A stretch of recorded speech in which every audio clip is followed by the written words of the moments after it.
Welcome to ACC Student News. The news students can use. I'm Kaliah. And I'm Collin. Here are this week's stories. 7 people were arrested after a month-long investigation into a criminal organization linked to the Sir 13 gang. The arrest followed a series of raids across the city. The convicts were found with several drugs and weapons and are suspected of vandalism and drug dealing in the Hogville neighborhood. During the searches, police found 77 firearms, approximately 2.5 pounds of cocaine, 195 grams of narcotic pills, 7 pounds of marijuana, and $8,640 in the United States dollars. Detectives connected these individuals to several other violent acts throughout Indianapolis as well. Long-standing Hammond Mayor Thomas McDermott has opened his annual GoFundMe for local Hammond children battling childhood cancer. This year, the fundraiser is for 8-year-old Isabella and Garcia, a lifelong Hammond resident. Isabella was diagnosed with blood cancer around Christmas last year and is currently undergoing treatment. The fundraiser has a goal of $15,000. Once the goal is reached, like always, McDermott will get his head publicly shaved. He says he does this to remind the community we are fighting childhood cancer together. Mayor Tom and Isabella will also be appearing on Go Hammond's YouTube livestream on April 11th at 2 p.m. Residents are encouraged to join them, donate if they can, and spread the word. President Trump has announced his plans to bring back segregation in the United States. With the implementation of this law, it will no longer stop public business owners from having segregated restrooms, washrooms, and water fountains. Segregation is still illegal in the United States, but Trump's executive order is aiming to slow down diversity and equity in the workplace. This indicates that President Trump is gradually yet steadily dividing the nation and regressing us to a previous generation. In an effort to control the increasing population of bobcats in Indiana, the state will permit up to 250 bobcats to be trapped and killed from November 8th through January. Under the plan, bobcat trapping is authorized in 40 southern Indiana counties. Licensed trappers can take 1 bobcat until the statewide quota is met. The fee for Indiana residents is $15 to take a bobcat, and non-Indiana residents is $120. The rule allows legally acquired bobcats and their parts to be sold, and any found dead bobcat to be kept by a person with a permit. The bobcat county has extended over the last 2 decades. However, the Indiana State Director at Humane World for Animals said there is no adequate population data on Indiana's bobcats that can justify killing hundreds of them.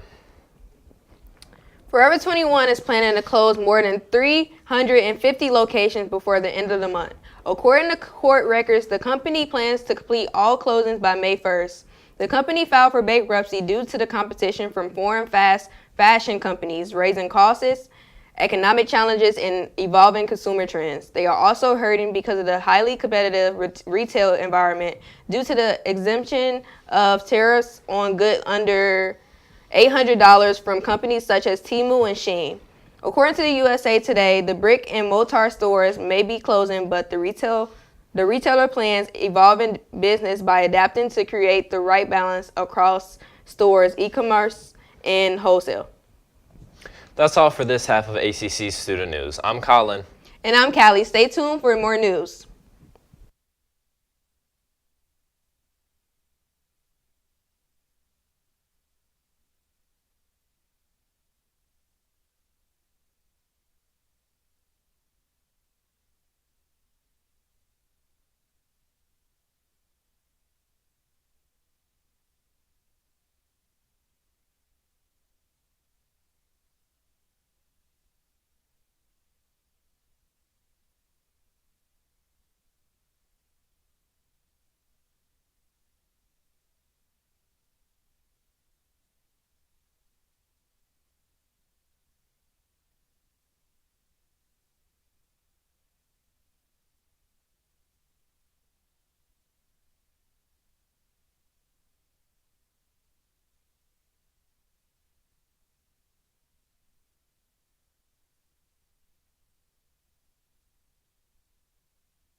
Welcome back to ACC Student News. I'm Jori. And I'm Trae. Here are some more stories.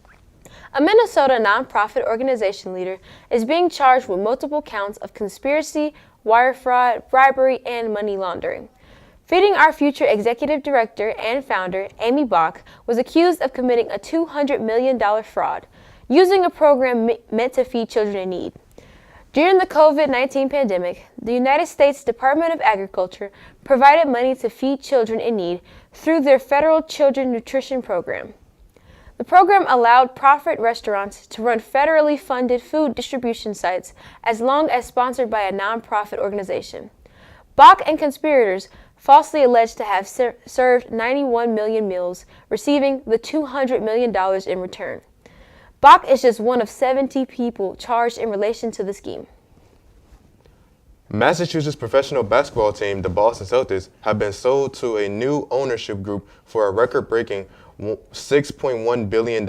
According to sources, the team's current financial group reached an agreement to sell the team to a new investor. The sale is expected to be finalized in the coming weeks, pending the approval of the NBA. The Celtics front office and coaching staff are expected to remain in place with no immediate changes. The sale marks one of the largest in sports history, surpassing previous records. NASA's astronauts Barry Wilmore and Sunita Williams have successfully returned to Earth after being stuck in space for nearly 9 months. Due to unexpected delays with Boeing's Starliner capsule and technical issues, their return was postponed multiple times. The pair's return, which took place on March 18th, was made possible by a SpaceX Dragon capsule. Their extended stay required them to adjust physically and mentally to life in space. And now, after landing in the Gulf of Mexico near Florida, the astronauts are undergoing rigorous physical therapy to help their bodies adjust to Earth's gravity. Their mission was a test of endurance, and now, as they return, they will play a key role in shaping the future of space exploration. President Trump started the process of dismantling the Department of Education by signing an executive order that aims to fulfill a long-standing campaign promise to shift the power of education over to the states. Although President cannot completely shut down the agency without Congress approval, the department announced that nearly half its staff would leave through layoffs and voluntary payouts. Legal challenges to Trump's executive order are expected. Northwest Indiana schools are set to lose funds to buy fresh food from local farms due to cuts at the federal level. The U.S. Department of Agriculture announced that it was cutting over $1 billion in grant funding for schools and food banks to purchase foods from local producers. One of the programs is the Local Food for Schools program, which allows schools across the country to buy food directly from farmers at no cost. The program served over 140 schools across 80 counties in Northwest Indiana, including Lake Porter, LaPorte County, Jasper, and Newton counties. But since the USDA has cut the funding, the $14.5 million over the next 3 years will no longer be available. Indiana lawmakers are going to make it a lot harder for new Indiana police officers to change agencies that they work for. The Senate enrolled Act 95, obligating the state or a local police department that a relatively new officer from another enforcement agency to reimburse the first department for the officer's training, wages, equipment, and other costs. If they leave the agency for higher pay or better working environment, the bill finally got approved, stating that a newly hired officer would work for their first law enforcement for 3 years before switching. Officer who chooses to leave law enforcement for a different private or public senator within 3 years of basic training could also be held personally responsible for repaying the cost of their training. That's all the stories we have for this week. I'm Jori. And I'm Trae. Make sure to check out the rest of our videos on YouTube. And follow us on Instagram at ACC TV Hammond.